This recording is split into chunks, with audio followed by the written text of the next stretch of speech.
wasalimu katika jina la Yesu Kristo. Hapa ni mtumishi wa Mungu Paul Ariel Mali Mtoto. Siku ya leo Bwana amenipatia fursa nikuje kuleta mafundisho kuhusu nyakati tunazozipitia muda huu. Ukisoma katika kitabu kia Waroma 13 verse yake ya 11 inasema ya kwamba munayajua muda tunaoyapitia, na ni muda wa kuamuka kutoka usingizi, kwa sababu wokovu wetu umekaribia kuliko muda tulipoanza kuamini. Verse yake ya 12 inasema usiku umeendelea na mchana unakaribia. Basi tujivue na matendo ya giza na tuvae silaha ya nuru, tutembee katika haki kama watu wa mchana, mbali na tamaa na ulevi na usharati, mzozo hata wivu. Vaeni Kristo na msiyatimize makusudi ya mwili. Paulo anasema hapa ya kwamba munajua wakati gani tunaupitia. Kama nabii wa huduma,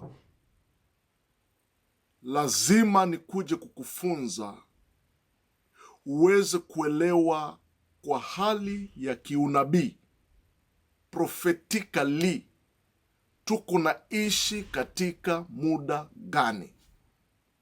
Muda ambao tunaupitia, Paulo akasema ya kwamba wokovu wetu umekaribia kuliko siku tulianza kuamini. Wakati Paulo anazungumzia juu ya wokovu, inahusu unyakuzi wa kanisa ama rapture. Wandugu wapendwa, acha niwaambieni, hii si wakati wa kulala usingizi kama vile Paulo alivyosema. Akasema ya kwamba usiku umeendelea, yaani tuko katika wakati wa usiku wa kiunabii, na umeendelea kwa haraka, na mchana unakaribia. Hiyo mchana ambayo Paulo anazungumzia hapa sio mchana ya kawaida tunayoijua. Hiyo mchana ambayo Paulo anaizungumzia ni wakati wa kunyakuliwa kwa kanisa. Haiko wakati wa kuenda katika kuishi kama vile tunavyotaka. Ndio maana Biblia inasema ya kwamba amkeni kutoka usingizi, jivueni na matendo ya giza, na mkavae silaha za nuru. Mutembee katika hali kama watu wa mchana, mbali na kiburi, mbali na ulevi, mbali na usherati, mbali na anasa. Vaeni Kristo, kwa sababu asubuhi inakaribia. Na asubuhi ni ujio wa Yesu Kristo, wakati tutamuona huyo nyota wa asubuhi akichomoza. Karibuni parapanda litalia. Kanisa la Bwana sio wakati wa kuingia katika upumbuazi, sio wakati wa kuingia katika distraction, sio wakati wa kuingia katika maisha tuanze kuishi vile tunavyotaka, kwa maana karibuni yule ambaye tunamngojea atakuja, wala hatakawia tena. Alama zote, hakutuambia siku yake ya ujio, hakusema nitakuja siku fulani wala siku fulani, lakini alitupatia alama ama ishara za kuonesha wakati wa ujio wake. Na wapendwa katika Bwana, kama unataka ujue ishara ya kukuja kwa Yesu Kristo, lazima uangalie taifa ambayo inaitwa Israeli. Israeli ndiyo taifa ambayo, kama unataka ujue katika unabii tuko muda gani, ama ile ambayo tunaita the prophetic clock ama l'horloge prophétique, ama hiyo saa ya kiunabii, ni nchi ya Israeli. Vinavyofanyika katika nchi ya Israeli inatuonesha wakati gani tunaoupitia. Paulo akasema usiku umeendelea. Mpendwa katika Bwana, kumbuka wakati Yesu alipokuwa bado duniani. Ukisoma katika Yohana 9, anasema mchana, acheni nifanye kazi ya Baba yangu wakati ngali mchana, kwa maana usiku unakuja wakati watu hawatafanya kazi. Wakati Yesu ambaye ni jua la haki, wakati Yesu alipotoweka duniani, giza liliingia. Kumbuka hata siku alikuwa pale msalabani, alipofariki, giza likaingia. Tangu hiyo siku Yesu alitoweka hapa duniani, ambaye ndiye jua la haki ama nyota ya asubuhi. Tuko katika wakati wa giza. Ndio maana wanasema tuwe nuru ya dunia. Sisi kanisa tuwe nuru ya dunia, kwa sababu tuko katika wakati wa giza. Ukisoma katika hata Isaya 60 ama 60, Biblia inasema ya kwamba ulimwengu wote umefunikwa na giza. Tuko wakati wa giza, na hii wakati wa giza, usiku wa Kiisraeli ilikuwa na sehemu 4, 4 watches. Kulikuwa masaa, iligawanyika kwa masaa tatu. Sitaki kuzungumza yale yote, lakini nataka kukuambia kwamba tuko katika nyakati ya mwisho, yaani muda ambayo usiku unaenda kukoma, na hiyo asubuhi itakuwa kunyakuliwa kwa kanisa. Na kama sasa unataka uelewe vitu kuhusu wakati tunayoishi, ya kwanza nimekuambia, angalia taifa la Israeli. Lakini katika nyakati ambazo za unabii, za kiunabii, kuna kundi 3 kubwa linalohusika katika nyakati za unabii, ama taifa 3 linalohusika katika nyakati za unabii.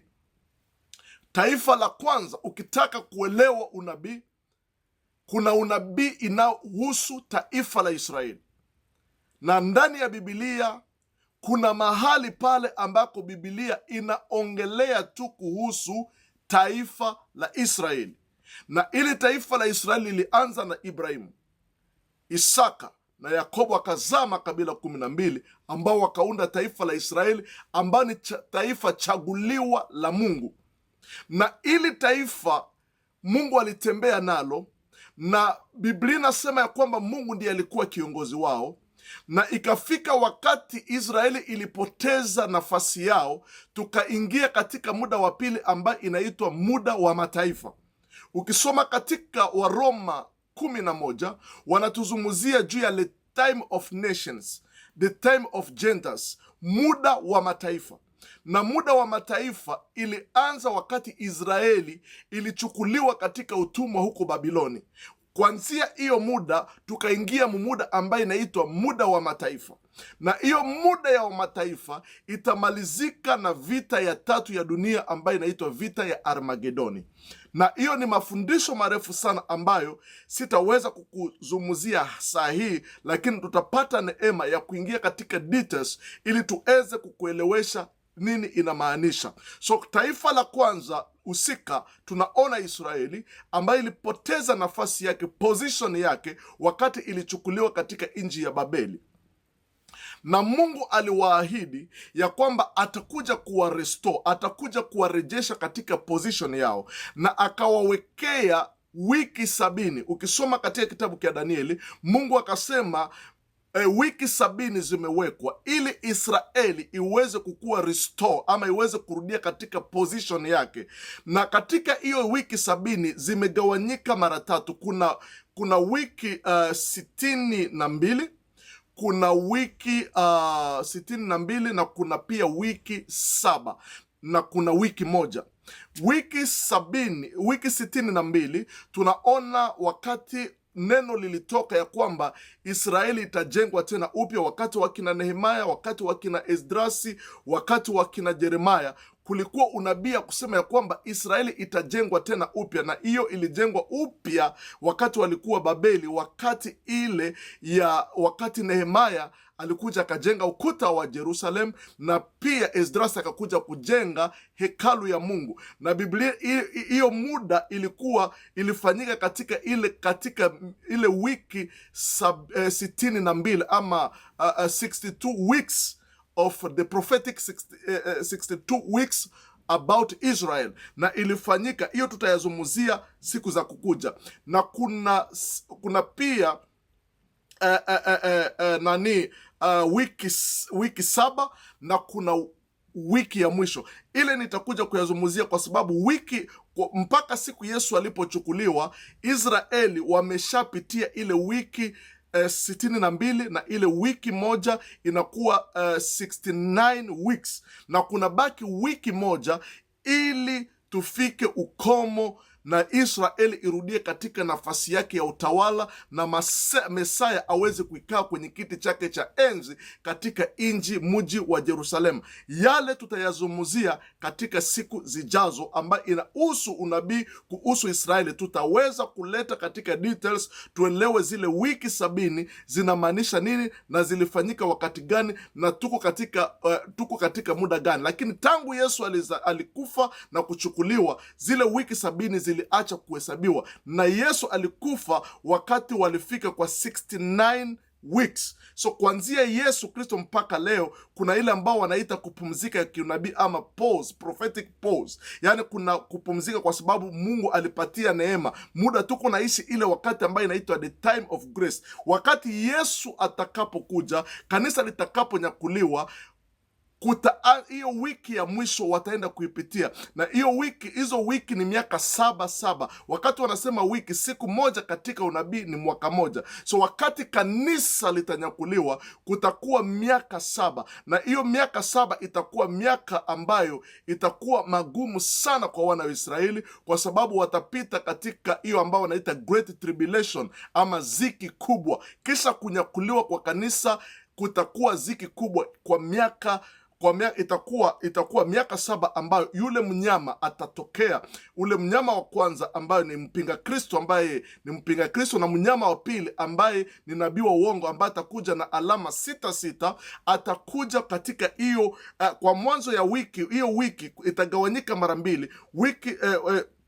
Miaka 3.5 itakuwa ya ule mnyama ataleta amani, atafanya agano na mataifa, lakini katikati ya wiki atabadilisha mambo. Atasema ya kwamba kama hauna alama ya 66 hauwezi kununua, hauwezi kutembea, hauwezi kukua kwa nyumba, hauwezi kupata maji, hauwezi kufanya chochote. Na kama haupate hiyo alama ya 66 itakuwa ni tatizo kubwa sana. Wapendwa katika Bwana, hiyo itafanyika katika wiki ya mwisho, kisha kunyakuliwa kwa kanisa, wakati mpinga Kristo atakuja na huyo nabii wa uongo. Yale inakuwa ni unabii kuhusu Israeli.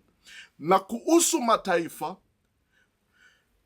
grupu ya pili ambayo inahusika katika unabii ni mataifa, na grupu ya 3 inakuwa ni kanisa.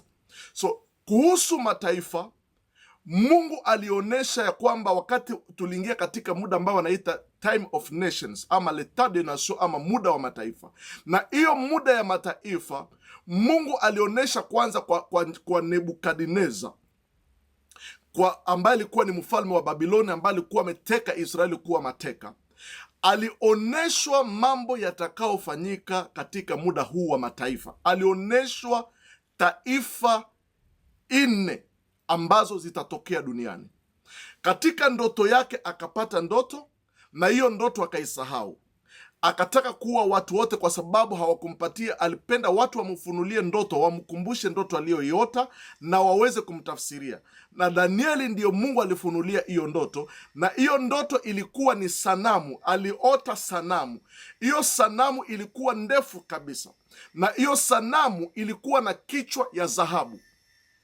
Mikono yake ilikuwa ni ya fedha ama silver, na kuanzia kiuno yake mpaka kwenye mapaja ilikuwa shaba ama bronze, eren kwa Kifaransa, na sehemu ya kuanzia kwenye magoti mpaka huko chini ilikuwa chuma, na hiyo chuma kwenye vidole 10 vya miguu ilikuwa imechangana na mchanga.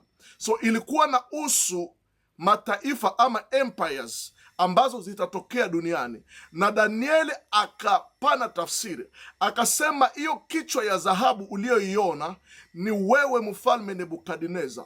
Yaani ile kichwa ya dhahabu inahusu taifa ama ufalme wa Babeli, na ule ufalme wa Babeli ulitawala wakati walikuja wao, ndio walibeba wana wa Israeli katika nchi ya utumwa, na ni wao ndio walitawala kwa wakati Danieli na wengine walichukuliwa kuwa mateka.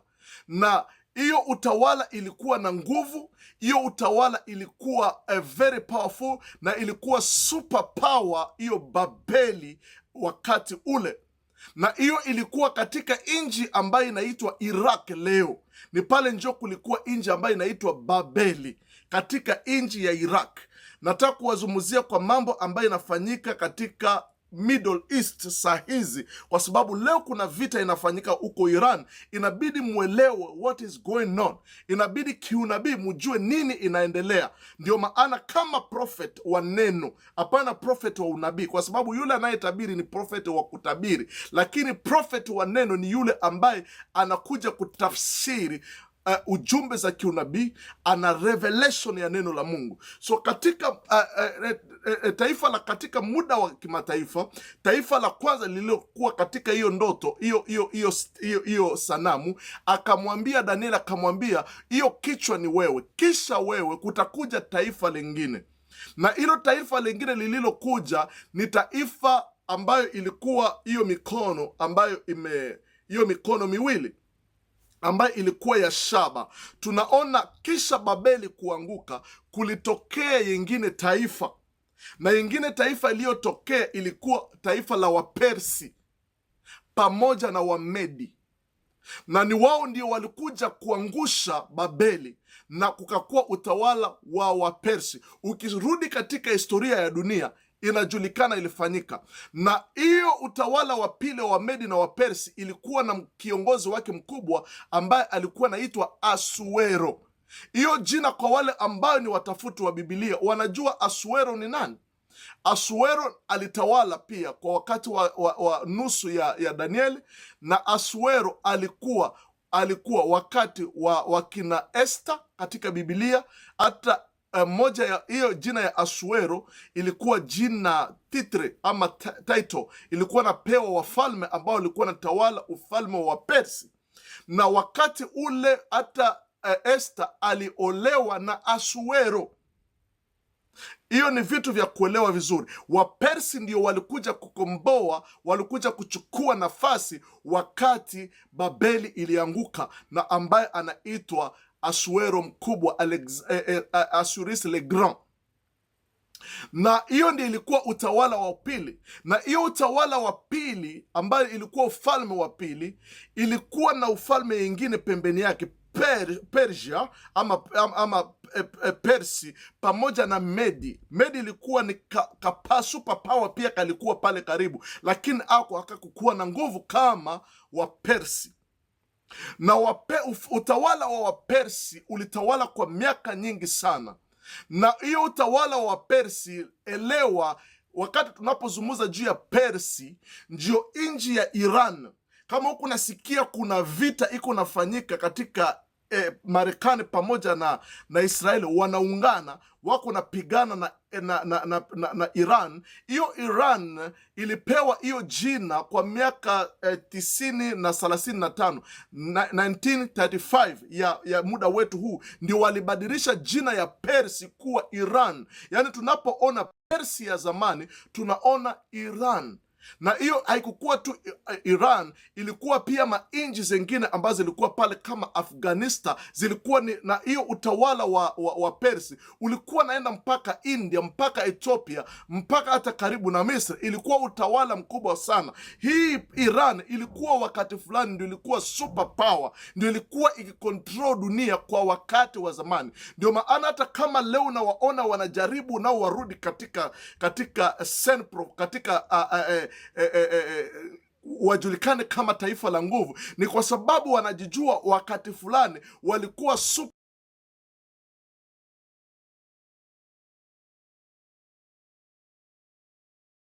za zamani kabla Yesu Kristo, wao walikuwa super power. So wakati tunaona taifa la pili lililotawala wakati wa mataifa, tunaona Persia ambayo ni Iran. Wakati Persia ilipoanguka, tukaona taifa lingine ambayo katika ndoto ya hiyo sanamu ambalo lilitokea, ilikuwa hiyo sehemu ambayo ilikuwa ya kutoka kwenye kiuno mpaka kwenye mapaja, ambayo ilikuwa ya bronze ama shaba. Tunaona taifa ama empire ya Wagiriki ambayo ilikuja kuangusha Persia, na hiyo ilikuja na mtawala ambaye anaitwa Alexander Mkubwa, Alexander the Great. Na huyo Alexander the Great alikuwa tu mtu kijana wa miaka 30, na kwa miaka 30 aliweza kutawala dunia na kamiliki dunia nzima kwa miaka 30. Kwa miaka 3 alikuwa amechukua Babeli, amechukua Persia, amechukua hata Wamedi. Alitawala kwa haraka, kwa miaka 3 alikuwa amechukua utawala. Na ndio tunasikia wakati tunasikia habari za Wagiriki. Wagiriki walikuwa watu wa akili, watu wa hekima. Tukiona Ugiriki tunaona Taki, leo uko Turki, uko Taki, na uko kwa Wamedi. Kwa Wagiriki tunaona kule, kama unasoma kitabu kia Wakorintho, kitabu kia Waefeso, kitabu kia Wafilipi, kitabu kia hiyo, vitabu vyote ni uko kwa kule kwa Wagiriki. Ugirikini uko upande wa nani wa mali kunaitwa Taki. Kisha kuanguka kwa hiyo utawala wa Wagiriki, kukakuja utawala wa 4 ambayo ni utawala wa Waroma. Utawala wa Waroma wakina Napoleon. Wakati wa utawala wa Roma ilikuwa ikaangusha, na ndio ilikuwa utawala wa mwisho kiunabii. Yesu alizaliwa wakati wa Roma ndio walikuwa wakitawala dunia, na Waroma walitawala kwa miaka zaidi ya 1500. Yesu alizaliwa wakati wa Roman Empire, wakati hayo ndio ilikuwa ikiongoza dunia kiekonomia, ilikuwa ikiongoza dunia kijeshi, ilikuwa ikiongoza dunia kwa hali ya ajabu sana. Na hiyo empire ilitawala kwa miaka nyingi sana, lakini ikakuja kupoteza nguvu yake kwa miaka fulani. Lakini hiyo empire ikachukua mamlaka kwa hali ya kidini, na kidini tunaona ilianza kutawala kupitia dini ya Kikatolika. Dini ya Kikatolika ndiyo kwa sasa inaendelea kutawala kama Roman Empire, kwa sababu ndiyo ilikuwa ya mwisho. Ukikumbuka katika miaka ya zamani hakukuwa mfalme yeyote ambaye angelipata ufalme bila kupewa mamlaka na Roma. Hizo mainji mautawala za huko Europa kama France, kama wapi, kama huko Norvege na kwingine kote, hakungelikuwa mtu ambaye anaweza kupata utawala bila pope. Na uelewe ya kwamba huyu papa wa Roma mpaka wa leo hakuna inji yeyote, rais yeyote mwenye hajawahi enda kushuka mbele ya papa wa Roma. Ikuwe ni Donald Trump, kwa tamu yake ya kwanza alienda huko Roma. Ikuwe ni Obama, alienda huko Roma. Rais yeyote, ikuwe rais wa inji yangu Tshisekedi, ameenda kwa papa. Ikuwe rais wa Ufaransa, ikuwe rais wa wapi, hata rais za inji za Uislamu wanaenda. Yani inji Katolika leo ndio inabaki na hiyo power ya Urumi kidini. Lakini kisha kunyakuliwa kwa kanisa, kisha kanisa kunyakuliwa, huyo ufalme wa Waroma utaamuka tena. Ndio maana Biblia inasema ya kwamba wakaona mnyama akitoka ndani ya maji, na yule mnyama watu walipomwona wakashangaa, wakasema ya kwamba tulikuwa tumezani huyu mnyama alikuwa ameumia.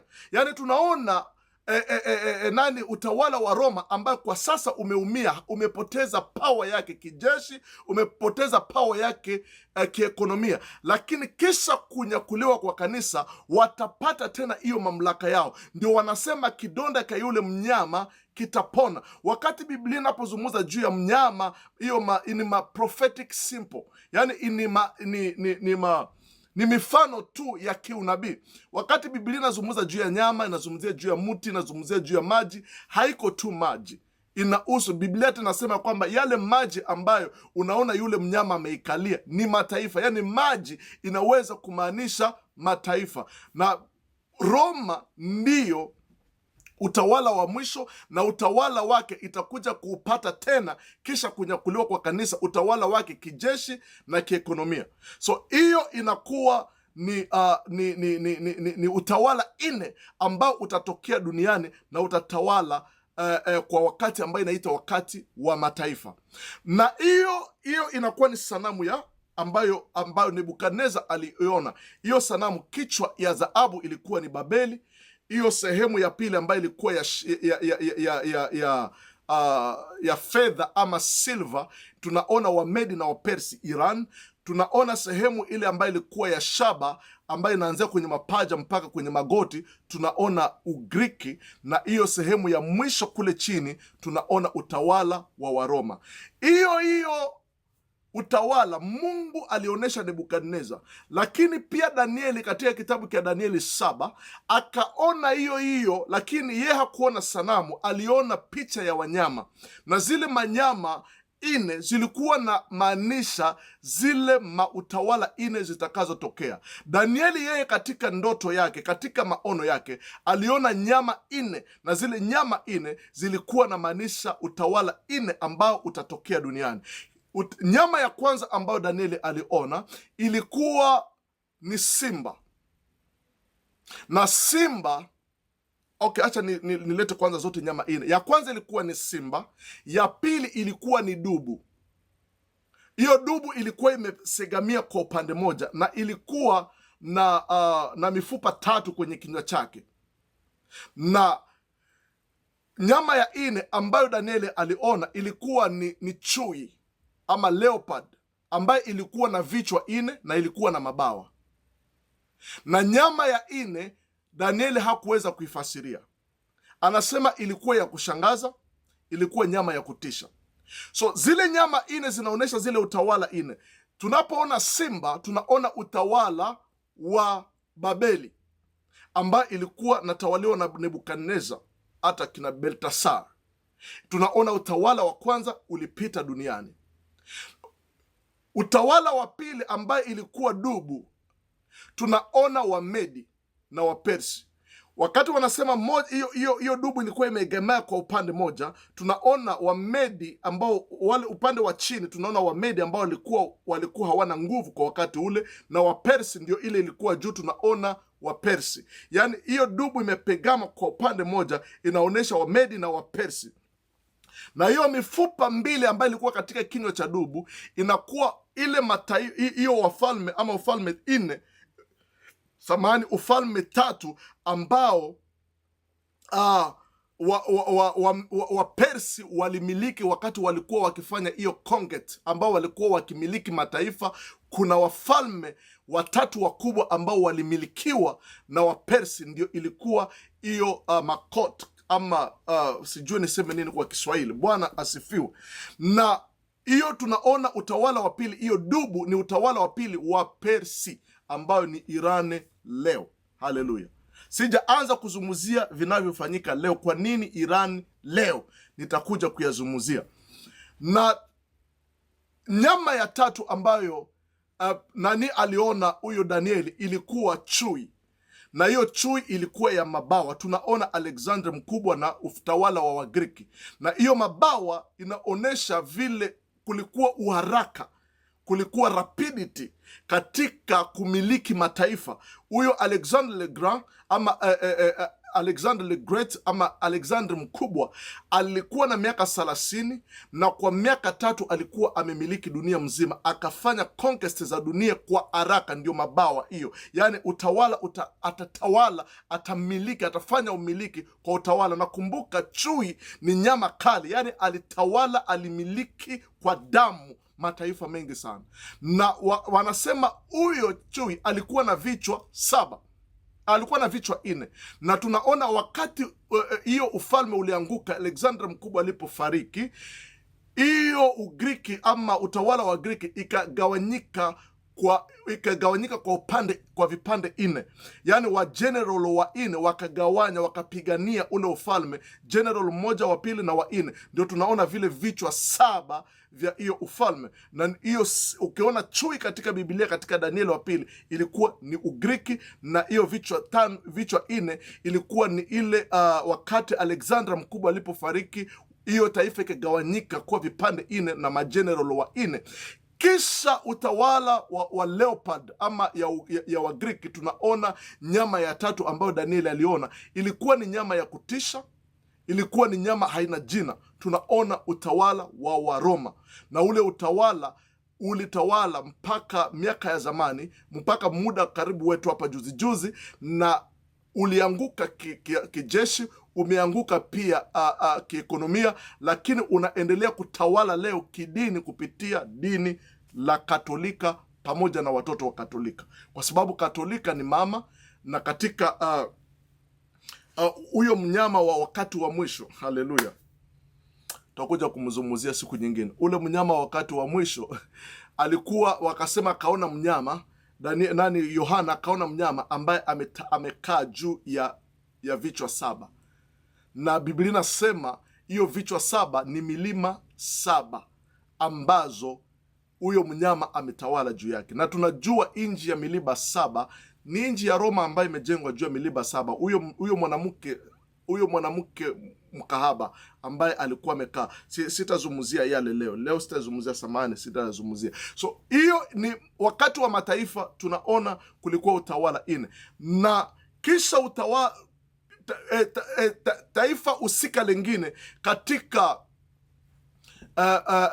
unabii wa kibiblia. Tunaona kanisa, muda ambayo Yesu alikuja akatawala, tukaona akanunua kanisa. Na hii muda ambayo tunaipitia, muda wa neema, ni wakati ambayo Mungu amejitengenezea taifa, na lile taifa linaitwa kanisa.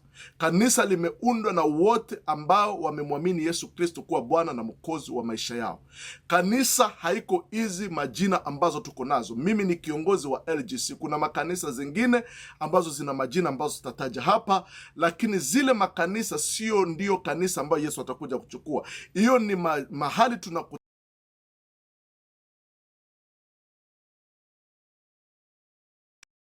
mwili wa Kristo undwa na waamini wote wa duniani kutoka makanisa mbalimbali. Kama wewe ni wa kanisa lile, umemwamini Yesu Kristo kuwa Bwana Mwokozi wa maisha yako, umebatizwa na Roho, ita kanisa langu, hata ita Methodist, hata ita Catholic, hata ita wa Baptist, hata ita LGC ambayo mimi ninaunga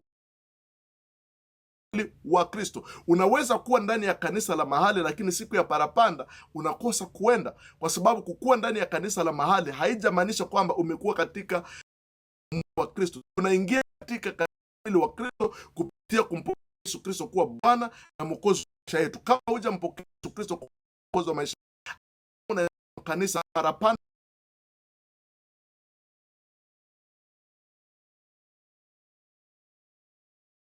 chache ambayo nilipenda ni ya kuuza nabii wakati wa mwisho. Nitatuambia kwamba kuna 4 taifa naohusika katika kuna Israeli,